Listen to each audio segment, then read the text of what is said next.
Olá, eu sou Augusto Perillo e esse é o Estação Periferia, seu podcast para a Hora do Rush. Hoje vamos iniciar uma parceria com o curso de extensão Mídia, Violência e Direitos Humanos do NEP-DH e com a rádio UFRJ. Nossa proposta é trazer quinzenalmente professores e pesquisadores da universidade para debater com lideranças comunitárias, comunicadores populares, militantes e ativistas dos movimentos sociais da Zona Norte, Oeste, Baixada Fluminense e municípios da região metropolitana do Rio de Janeiro. O objetivo é integrar todos aqueles que propõem soluções para os problemas que afetam toda a população do nosso estado. Roteiro de Pedro Barreto, produção Ricardo Padula, direção e apresentação Augusto Perillo. Nesse programa, vamos falar sobre um tema sensível para todos nós, a violência. Ainda que toda a população perceba a importância de discutir propostas sobre esse assunto, são os moradores da favela e da periferia que sentem na pele o peso da repressão do Estado. Jovens negros são as principais vítimas da violência policial, que é justificada por uma falida guerra às drogas. De acordo com a estatística do Instituto de Segurança Pública do Rio de Janeiro, o ISP, ocorreram 1.221 homicídios dolosos apenas entre janeiro e maio desse ano. Nem entram nesses números os mortos em decorrência da ação policial, que foram 595 nesse período. É preciso dizer ainda que esses mortos têm um perfil específico. Segundo dados da última ata de violência, 76% das vítimas de homicídio são negras e 53% jovens de até 29 anos. No dia em que gravamos esse programa, completou-se um mês da chacina de Jacarezinho, que deixou 29 mortos. Os relatos dão conta de que ocorreram execuções sumárias e não confronto, como diz a versão oficial. Em vez de buscar transparência nas investigações, a Secretaria da Polícia Civil decretou o sigilo de 5 anos sobre o documento que apuram as circunstâncias que ocorreu a chacina.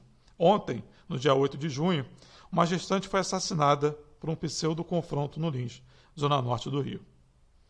Para falar sobre esse tema, convidamos o professor Pedro Cláudio Cunca Bocaiúva, professor do Núcleo de Estudos de Políticas Públicas e Direitos Humanos da UFRJ, e Patrícia Félix, conselheira tutelar e vereadora suplente do Rio de Janeiro. Agradeço aos nossos convidados por terem aceito o convite e eu já vou começar, antes de passar para o professor Pedro, eu queria saber, Patrícia, como você analisa as circunstâncias que se deu a chacina do Jacarezinho e a posição das autoridades sobre esse caso? Particularmente estava acompanhando as famílias no ML, né?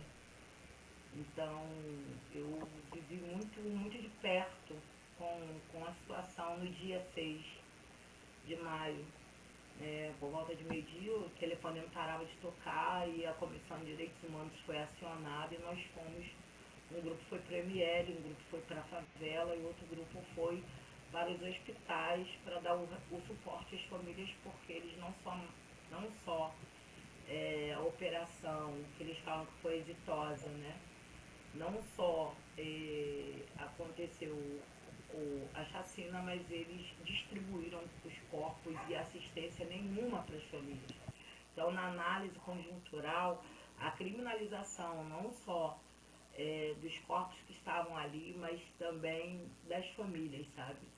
Me impactou muito ver o descaso e a falta de consideração, de respeito com aqueles ali. Então as famílias saíram em busca dos seus corpos, a princípio foram para a cidade da polícia, foram muito maltratados e chegaram no ML, não tinha nenhuma recepção, apesar da gente já estar lá, mas não tinha nenhuma recepção, nenhuma ação de urgência, né? A cidade do Rio de Janeiro parou. Então, assim, um descaso muito grande e apreensão também dessas famílias na questão do denunciar, né?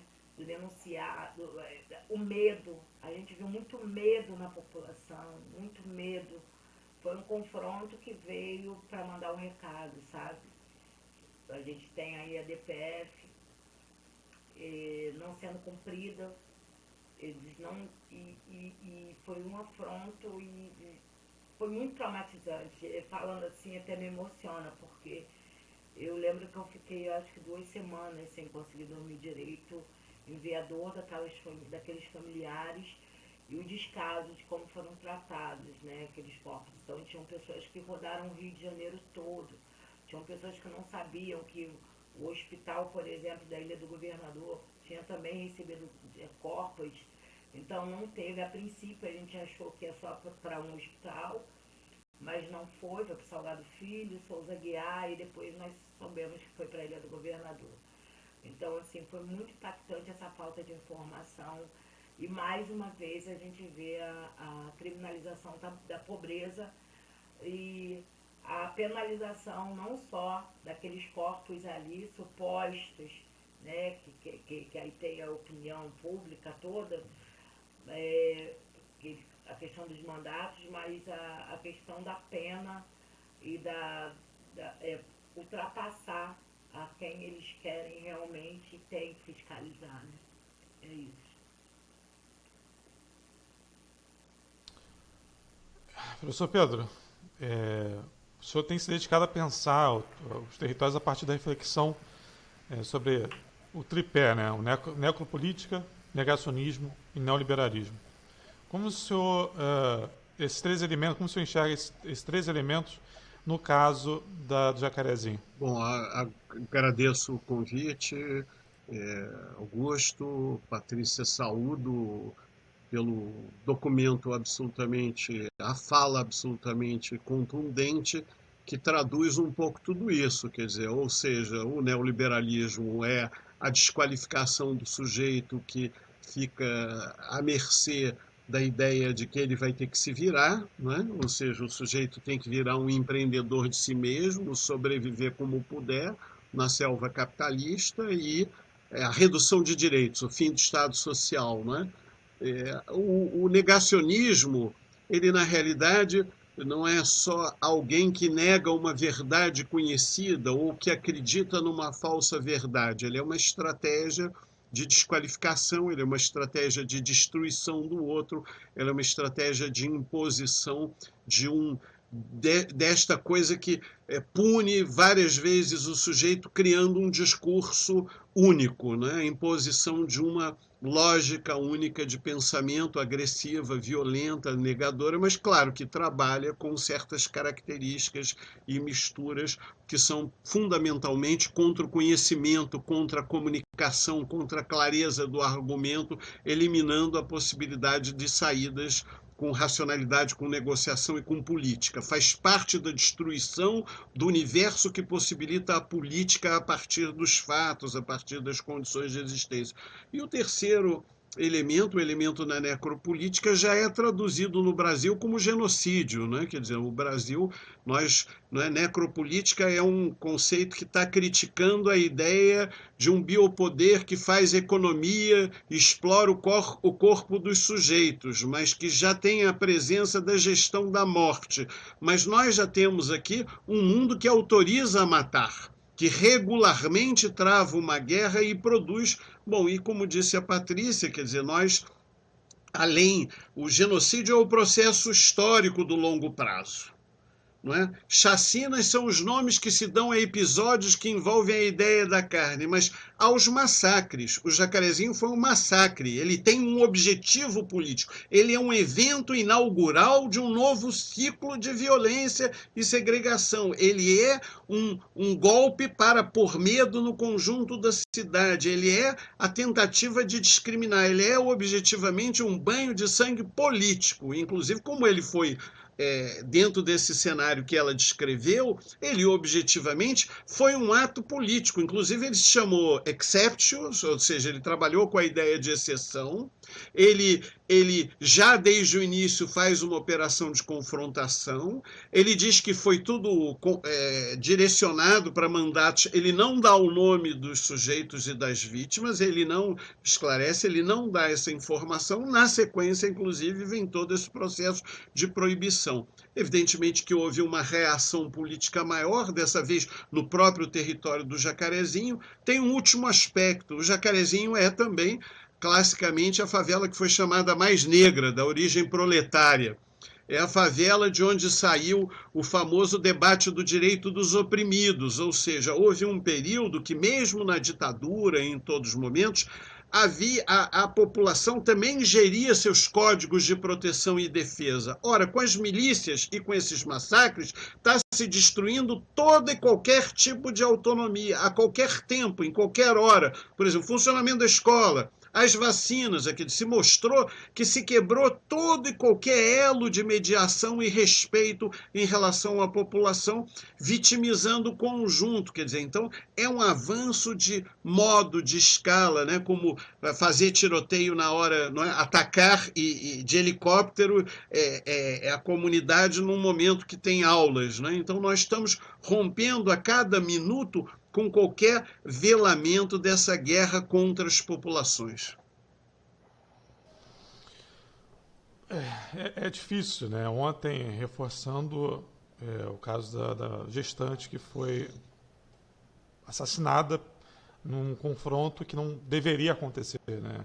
Se já teve guerra às drogas, não acabou a guerra às drogas. Hoje é só um teatro que justifica a violência, justifica a venda de armas, justifica uma economia que os próprios agentes do Estado lucram muito, né? Então, a gente está aqui também não só para discutir o tema, mas também para reivindicar que acabe esse extermínio que acontece nas periferias do Rio. Patrícia, você foi a conselheira mais votada da história, né, nessa última eleição para o Conselho Tutelar.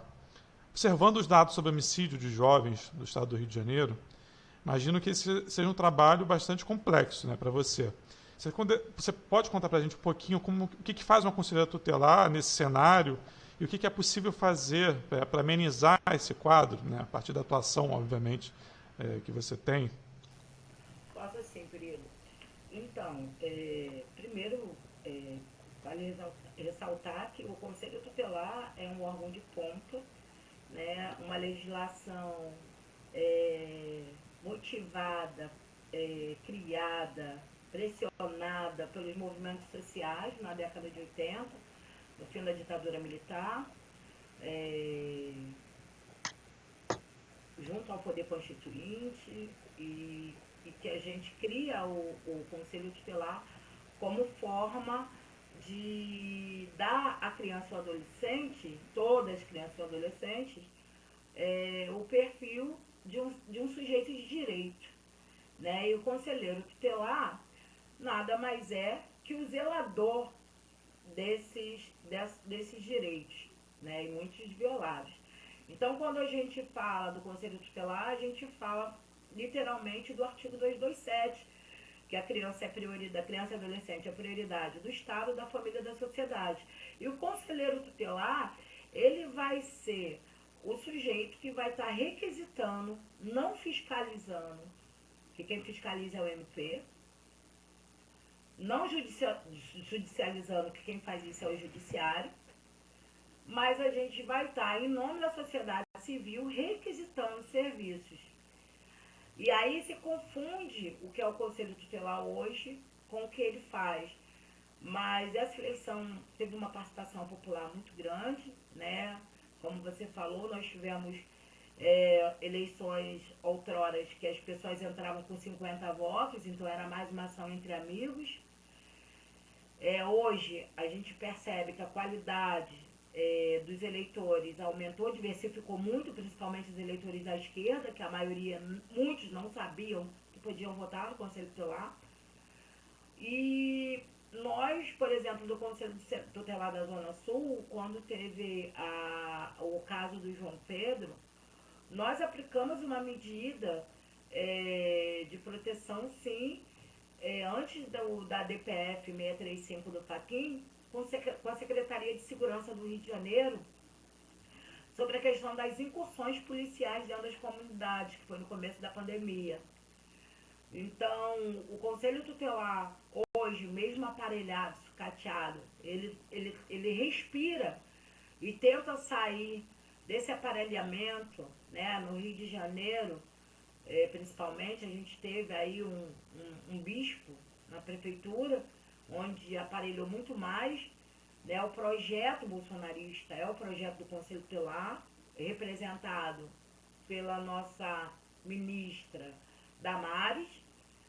Então, é um projeto político nacional, mas em metrópoles como Rio de Janeiro, Belo Horizonte e São Paulo, ele se acentua mais pela questão dos olhares, principalmente do Rio de Janeiro, né? Por ser um município que os olhares do mundo estão para a gente aqui. Então, a gente vem atuando com a questão da violência sexual, a exploração sexual, que está junto também com essa questão dos corpos pretos, das meninas e meninos de periferias e favelas, onde que esses são utilizados para esse comércio. E junto a isso, para você ter ideia, nós tivemos uma denúncia que a gente averiguou, fomos averiguar, era de uma agência de modelo que no Alton Palace Hotel em Copacabana. Então a coisa está muito além da criminalidade, do criminoso, está dentro da favela, né? Da rede funcionar dentro da favela.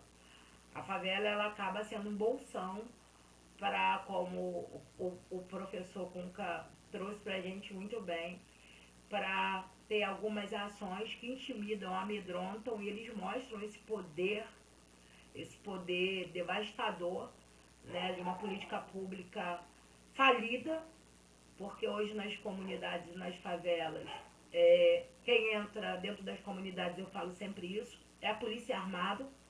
Hoje o Estado está reduzido dentro das periferias e comunidades na ação policial, né? As nossas creches, as nossas escolas não conseguem funcionar, isso antes da pandemia, pela questão das operações policiais.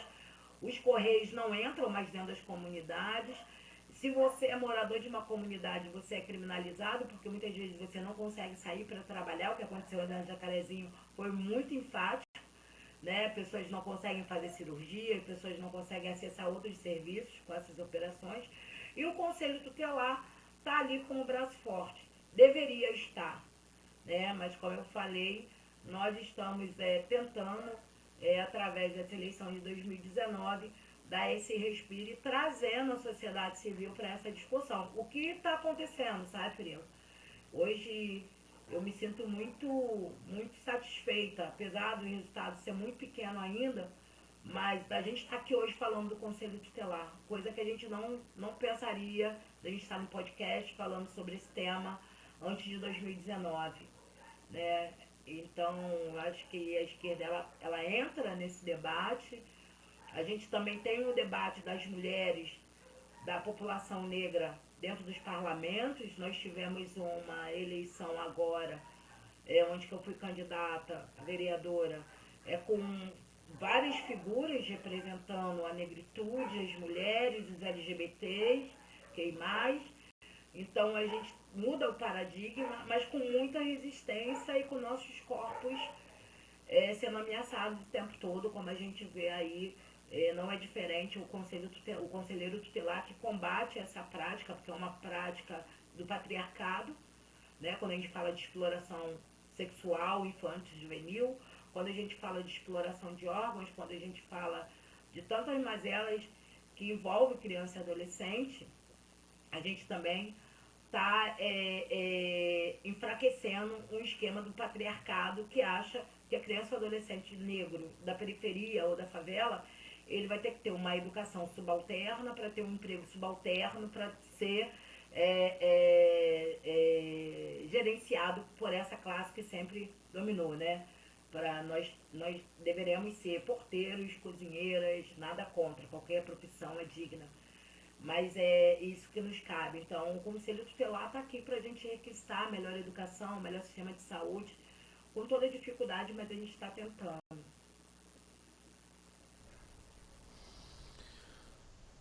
Exatamente, Patrícia. Pode-se muito mais, né?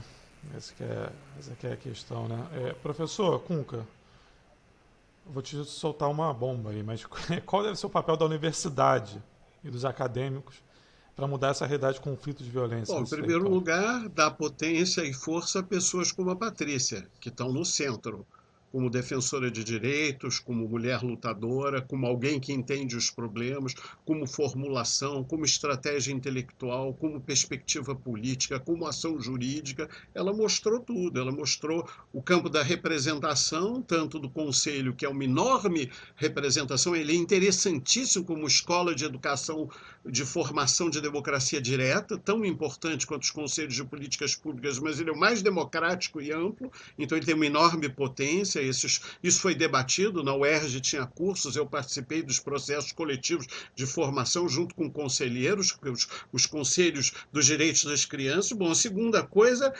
o elemento que articula infância, adolescência, mulher, as dimensões interseccionadas de raça, sexo, não é?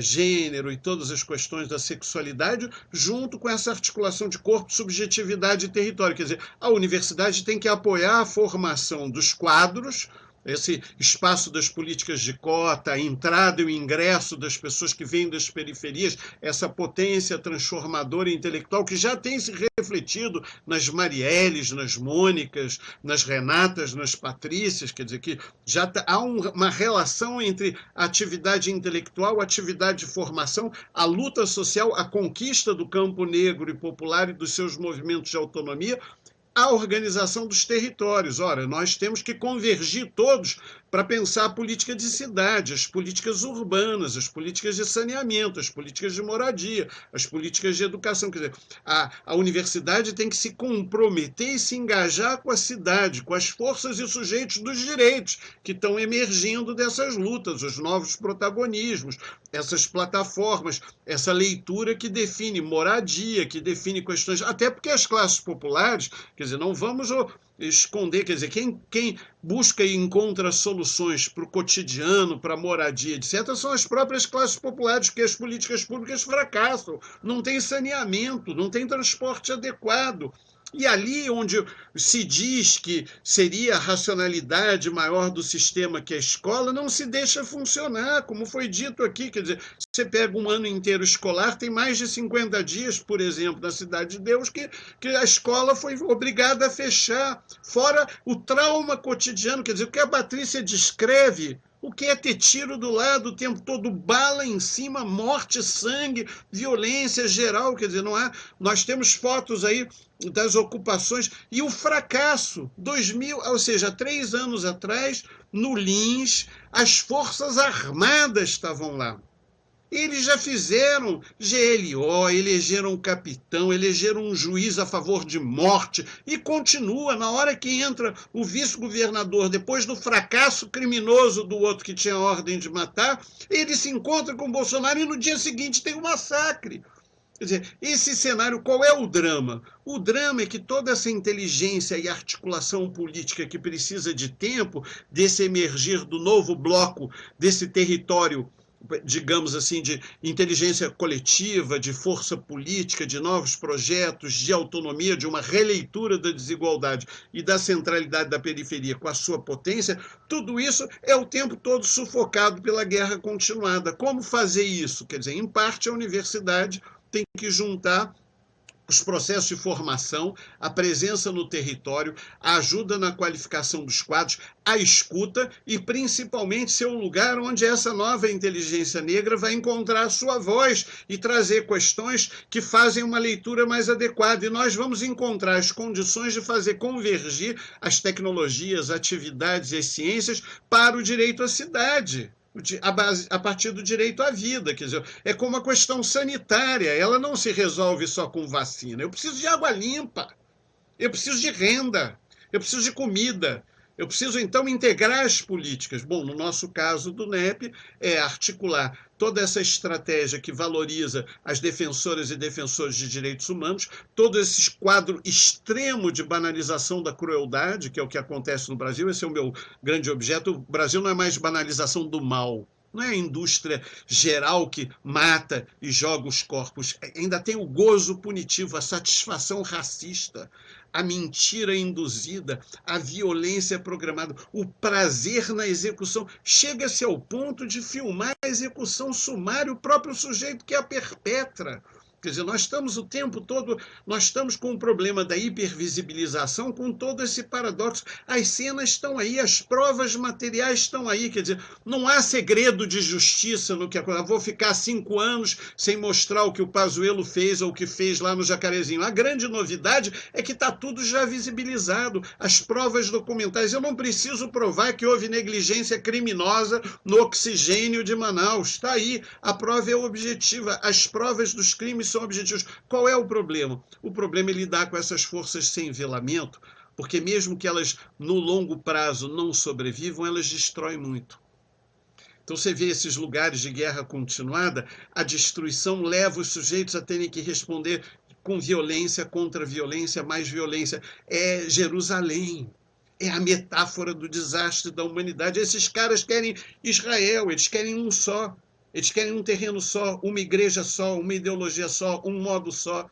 E juntar com isso aí, com essa brutal especulação. O Brasil teve concentração de renda multimilionária na especulação financeira.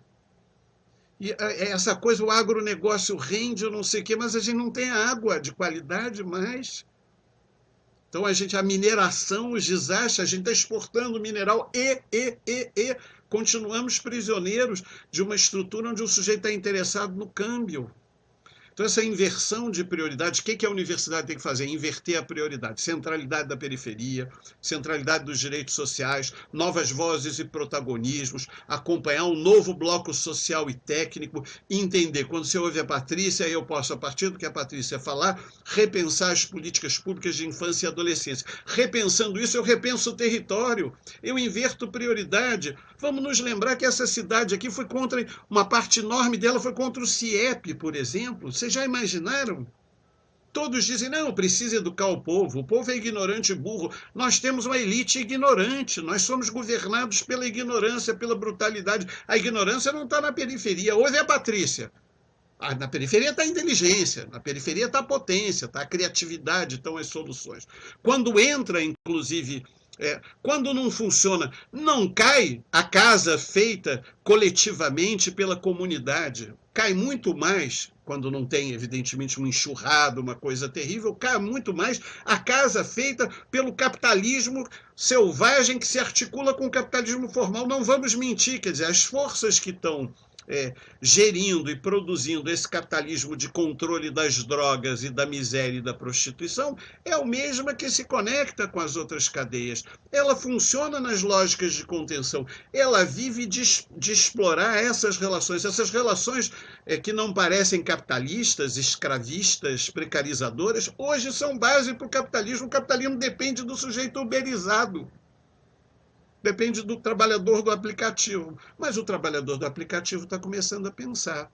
Está dizendo, eu sou trabalhador, eu tenho direitos. As mulheres estão colocando, eu tenho direitos. Bom, isso, que tempo vamos ter? Quer dizer, quanto tempo de massacre vamos resistir? Como criar as mediações? Como trabalhar essas questões? E aí, de fato, a universidade tem que conseguir resistir e sobreviver para acompanhar essa mudança de agenda. Se ela não mudar, ela vai arrebentar junto. Ela não vai mais ter papel, ela não serve mais. Porque se ela não define uma função que modifica o eixo das estratégias de mudança e do direito à cidade, ela não tem função, porque as nossas cidades vão para o colapso. O cenário vai ser só de guerra. Nós vamos estar lidando só com a precariedade, não basta. Quer dizer, nós temos que conseguir, de fato, produzir algum elemento que entenda o contexto e ajude a modificar para governar de outra maneira a cidade. Você vê como é importante uma conversa com essa aqui para a gente poder dizer o que produz segurança, o que combate privilégios? A construção de direitos. Eu não tenho direito de ver o meu filho, eu não tenho direito de proteger uma vida, eu não posso nem enterrar um corpo, não só mataram, que o ainda julgam a mais, quer dizer, a imagem é várias vezes queimada, ou ainda negam a responsabilidade, quer dizer, todos esses elementos, bom, como rompe com isso, isso exige uma virada cultural, moral, intelectual decisiva. Felizmente, nós, como disse a Patrícia, vamos ver se é possível que essas novas falas sejam escutadas, ganhem liderança, porque eu também preciso disputar, porque o cara está destruindo o terreiro. Os caras estão acabando com as possibilidades de conversa, com todas as tradições, com todos os recursos, com a memória. Quer dizer, então, a partir de um dado momento, você pode perder referências, você fica no desespero da fome. Quer dizer, o que vai acontecer? Sim, sim, exatamente. É, chegamos ao final de mais um episódio de Estação Periferia. Queria agradecer demais o professor Patrícia. Patrícia, tem alguma consideração final para fazer? Quero agradecer e estou muito de acordo com o que a professora Concari traz. A universidade, hoje, eu vejo a universidade, eu fui universitária também, eu vejo a educação como transformação social, mas com todos juntos, sabe? Eu acho que temos mulheres negras aí, doutoras, mestrandas, uma juventude que vem com essa potência dentro das universidades, e a gente tem que realmente virar a chave, professor, e quebrar esses muros, né, da elite burguesa e da universidade, porque ou a gente vai morrer na praia literalmente. A disposição deles é de acabar com tudo que possa promover a população do modo geral e unificar, porque uma população que ela segue pelo menos para o mesmo caminho, não tem essa divisão tão grande, essa diferença, tem dentro da sociedade brasileira, né? Hoje tem a favela dentro da favela, tem a precarização dentro da precarização, né? Então tem a questão do negro, mulato, pardo, né? E aí, como mulher, tem aquela máxima, a mulata é para trepar, a branca é para casar e a negra, a retinta, é para cozinhar. Então a gente tem que parar com isso. Eu acho que a luta antirracista, ela requer vários braços, e a universidade, ela é essencial para isso, e estou muito feliz de estar inaugurando esse novo programa com vocês e estou à disposição aí. Muito obrigado a todos e todas. Não, eu que agradeço, Patrícia. Que isso. Professor Pedro, considerações? Só abrir o microfone. Só quero agradecer a você a honra de ter participado, ter escutado a Patrícia, né? Quer dizer, na realidade, em parte, essa é a minha função, criar essas pontes, criar essa escuta. Nós estamos aí com um plano de enfrentamento do Covid nas favelas, nós estamos aí, não é, que é uma lei da Renata, a gente tem aí um potencial enorme de ações que estão sendo desenvolvidas por esse campo e essas forças, e a Patrícia expressou muito bem a potência da periferia, a sua possibilidade. Eu só quero lembrar, né, um grande encontro, que nós estamos há 20 anos da morte do Milton Santos, que foi alguém que pensou que a gente devia fazer um novo pacto territorial da cidadania, e ele atuou muito com uma mulher que morreu há 10 anos, chamada Ana Clara Torres Ribeiro, que levantava a questão da centralidade do social.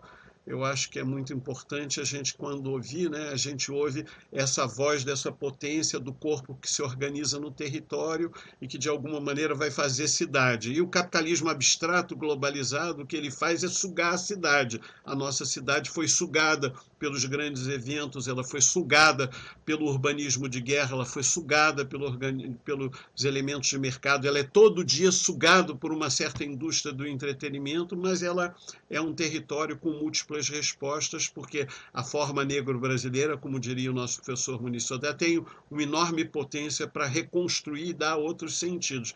E esses sentidos são praticados, quer dizer, ou seja, pela possibilidade da gente trabalhar, como foi dito aqui na Constituição, desses novos sujeitos e pensar que o conhecimento liberta.